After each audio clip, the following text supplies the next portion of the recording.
What's up, YouTube, and welcome to Detox Proxy. It's actually been a few weeks have gone by since I really wanted to plan and to make this trip report. The main reason being is I ended up starting a new job and I kind of wanted to get back into the flow of work before, taking on my next trip. Now, I waited for a few weeks actually, and the trip has been calling me for quite a while, and I knew it was time. And since my brain tends to turn in circles during the trip, I didn't really want to waste one of the really sunny days like this and have been, opted for one of the more rainier days that we get because it rains just so often here. I made sure that I was in a good mindset, kind of set for 3.5 grams of the blue meanies to start. Kind of thought, well, I can up the dose a little bit later into the trip if I really want to. Now, I used my regular procedure of adding the mushrooms into a ramen noodle soup, and to be, a little bit more particular, I really like these Nong Shim ramen noodles. I've tried the Baldak ones, but they're a little bit, what did a fly just go right in my eye? Perfect. I think it's a no-see-em actually. Ugh. Yeah. So yeah, I really prefer the Nong Shim over the Baldak. I mean, you can get any kind of ramen noodle soup, but you want to get a good one that's nice and spicy, has a lot of flavor, because it will mask the mushroom flavor completely. Now, someone actually mentioned a couple months ago on the 4 grams of mushrooms scrambled my brain like an egg video, and they kind of suspected I have been lemon teching myself by adding the mushrooms into the soup. And just thinking about it and going through it so many times, that's absolutely what's happening. And if you don't really know what lemon teching is, it's just a method of adding the mushrooms into something acidic, and the acid begins to break down the psilocybin into psilocin, which is what the body actually gets the high from. Now, what I personally discovered is leaving the mushrooms whole and adding them to the soup that way really slows down that process. If you want to speed it up and actually do a lemon tech and get some action going in about 20 minutes, chop those mushrooms up as fine as you can, or even dust them in a grinder and add them to the soup, and they will work that much faster. The blue meanies that I do have are in various sizes. A bunch of them were, quite larger mushrooms, and then a bunch are just little small skinny mushrooms. So I just grabbed as many of the small little ones that I could kind of pile up to 3.5 grams, and that's what went into the soup.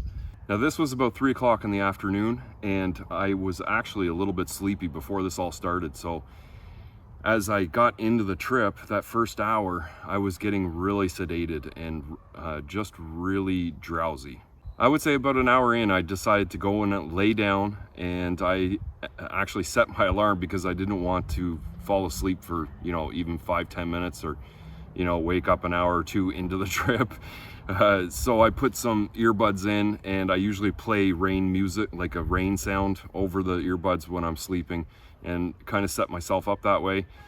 And I closed my eyes.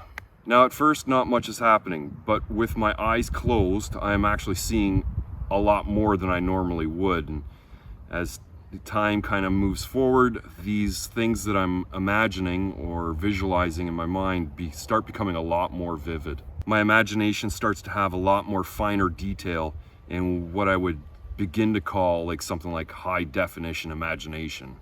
As I lay there thinking, the amount of detail and the brightness and color, they all begin to rise. And after a while, it's like I'm watching a 4K video of the recent events of the last week of my life, and they just come out with so much clarity. Now, what begins to happen is everything that I'm looking at starts to color shift and change throughout the spectrum of colors, just that little bit and very slowly. And then beyond that, everything starts to crack, and there's just cracks going from every direction, one way and the other, and creating all these small little tiny pieces, and it just becomes one giant fractal. Well, then this fractal pattern begins to shift and move, and it begins to spiral very slowly against itself in 2 giant pieces like this. And I can't even make sense of what I'm looking at anymore, other than it's amazing, and it's in very high detail. Well, guys, started up his trimmer. We're just gonna have to listen to it. One of the things that really started to manifest itself when I was on there was this rose. and it was basically just a bloomed rose, but on the edges of all the petals, it just had this really psychedelic pattern going on, and it constantly moved. It was almost like a snake sitting on all of the edges, and it constantly serpenting around everything all at the same time. Really crazy to watch. And as I remember it, the detail of this thing is so amazing that I actually say like, wow. And as I say that verbally out loud, it all kind of dematerializes, and I realize, okay, this is kind of coming to an end. So I laid there for a little bit over an hour and then kind of ended the closed eye trip, a part of the trip, I guess, right? Because I had never seen so many visuals with closed eye before. I've done it plenty of times and seen some wild, crazy things, but this time was very like vivid, just so real looking.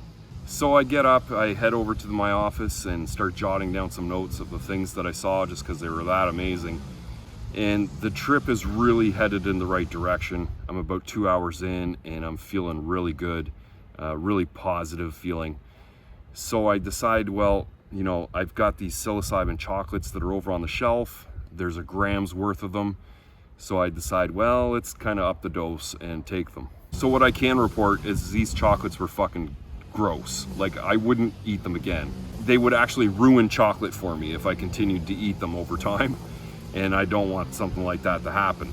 But they were a gift and I didn't really want them to go to waste. So I did put them down, and I think they elevated the trip and shifted it into the next gear.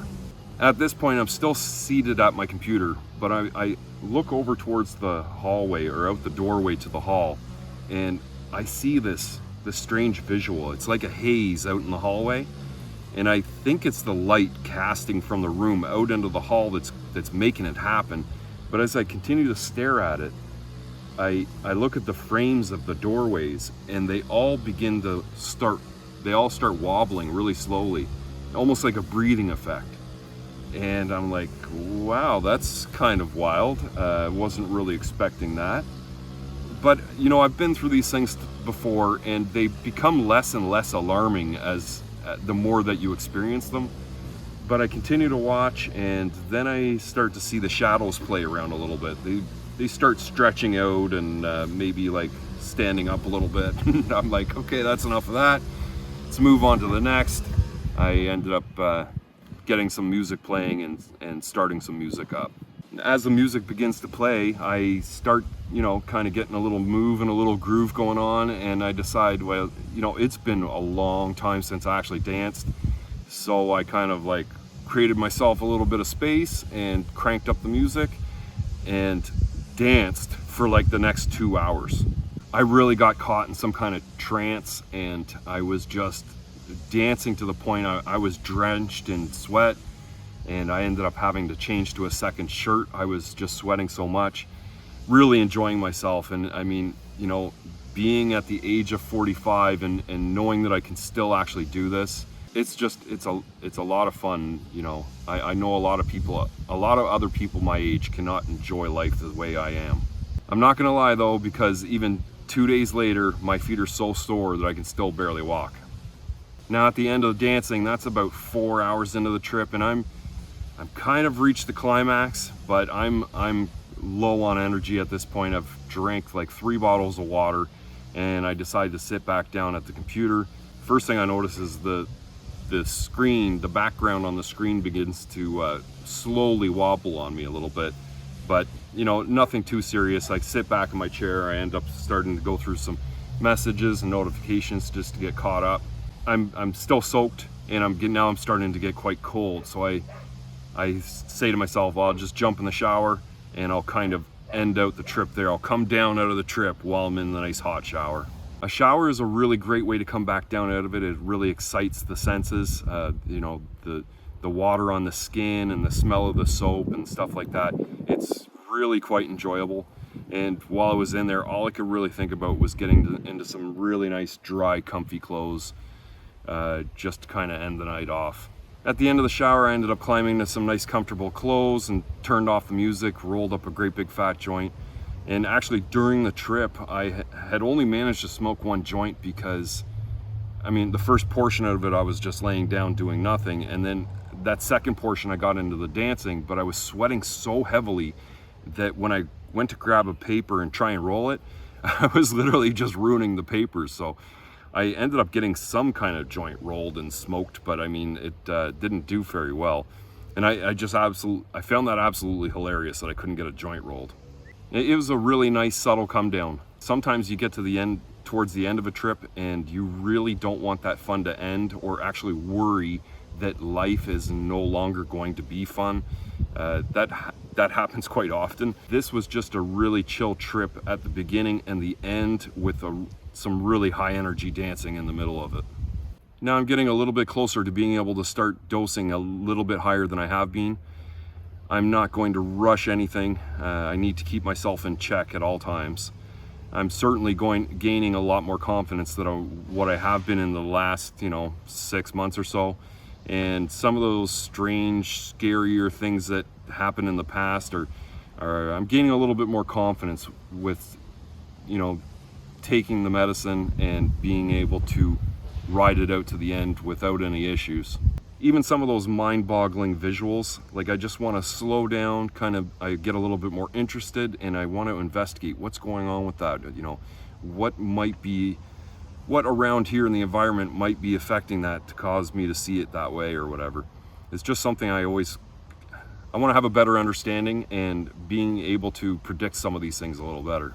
And that's sort of the point of all this. I'm trying to learn as much as I can from these trips by, getting pretty far out there, and then being able to report back here to everyone watching, just so they have a reference point or something to come back and relate to after the fact. Because, once you get to that heroic dose and start going beyond, things really start to change. It's not your average sit on the couch and hang out with friends type of trip.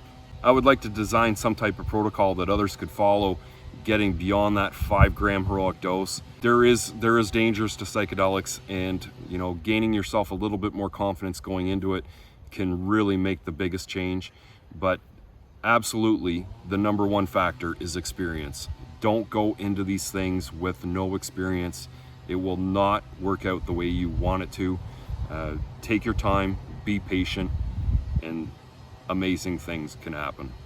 So I appreciate everyone watching. Make sure to give it a thumbs up and hit the subscribe button. And I'm gonna go enjoy some of this sun.